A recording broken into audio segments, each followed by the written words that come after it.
I laid a foundation like a wise master builder according to God's grace that was given to me, but someone else is building on top of it.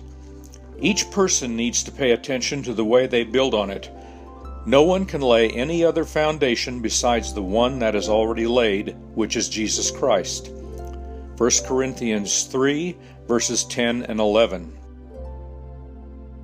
In A Pillar of Fire by Alan Magg, the history of our church is recorded from 1870 to 1982. Though the log cabin built by Benjamin Swartz in 1870 was never actually photographed, we know that is where our church began, in a log home. Over the many years of our congregation's existence, people have worshiped and grown in their knowledge and love of Jesus Christ, our true foundation. Through the generations, individuals and families have contributed to our heritage of worship, music, prayer, missions, spiritual growth, and community outreach that we continue today. What does the First United Methodist Church mean to me? It's another family. Been a member of this church for years and years. And my family goes way back into this church also. I've been a member of this church since the early 1950s and was married in the downtown church in 1956. I've been with the Methodist Church for a really long time. My mother took me and my little sister when we were just little girls yet. In about 1940, some of the guys from the First United Methodist Church in Independence, which is where I was born, they told me, they said, why don't you come out for the ball team? So that's the reason why I started going to the Methodist Church, was basically so I could play baseball. Well, I've gone to church all my life. My mother made sure that my sisters and I went to church, and we went into a small community church out around Maple City. And I came in here to high school, and then I went to church at the Methodist Church down on 5th Avenue and 2nd Street. I first came to the Methodist Church here because my sister invited me, and I specifically wanted a place to join a choir or sing. So this is my way of giving back to the church, singing in the choir.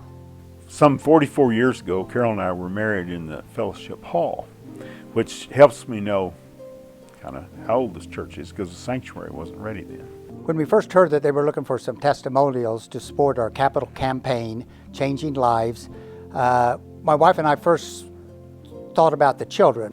It's a place where fellow Christians give me love, patience, understanding, and courage to share my faith. Your church can be what you need, but it really isn't until you learn the people, because the people in the church are what make the church. Coming to this church reinvigorates me every week.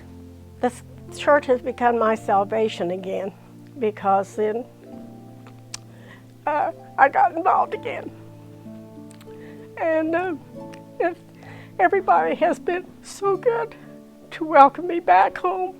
Children involved in the church: baptism, Sunday school, Sunday worship, acolytes, children's time, sunrise services, Easter egg hunts, confirmation, Christmas program, Easter programs, cherub choir, vacation Bible school, preschool, Camp Horizon, weddings, UMYF, canoe and ski trips, 4th of July celebrations, high school graduation programs.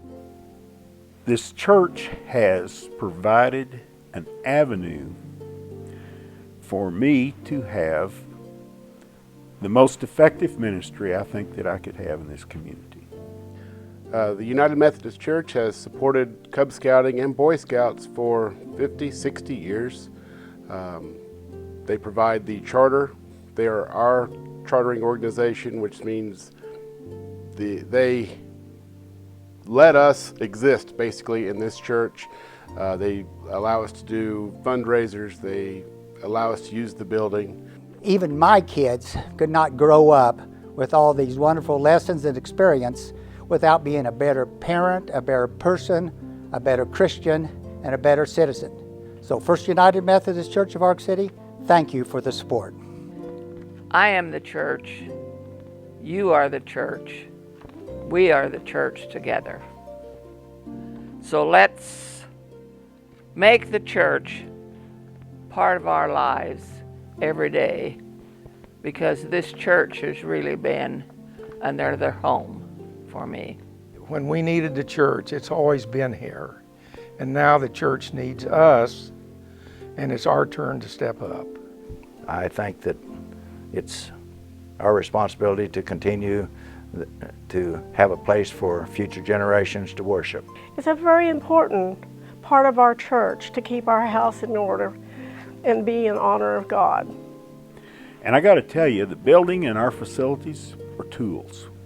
This campaign is a $200,000 project. Our insurance company tells us we have a $4 million plant.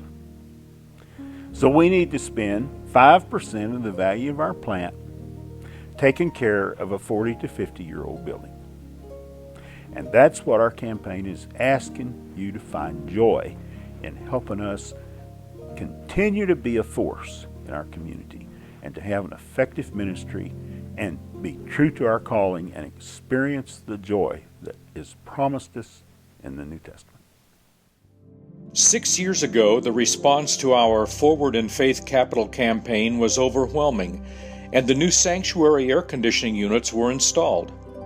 At the third Sunday meal on December 21st, 2014, everyone was invited to place their long-term capital improvement ideas in a basket located on each table. Dan Diener explained that the Finance Trustees Committee needed input from the congregation, so priorities for building improvements could be established. All of the improvement ideas that had been submitted were placed into categories and prioritized in a range of importance. The Finance Trustees Committee has been able to accomplish numerous improvements from this list thanks to memorial gifts and our general budget. However, we've come to the point where our remaining needs are beyond the scope of these two funding sources. Current critical needs include a new heating and air conditioning system for Fellowship Hall, new heating and air conditioning units for the remaining classrooms, various parsonage repairs, updated parking lot lighting, and replacement of the education building windows.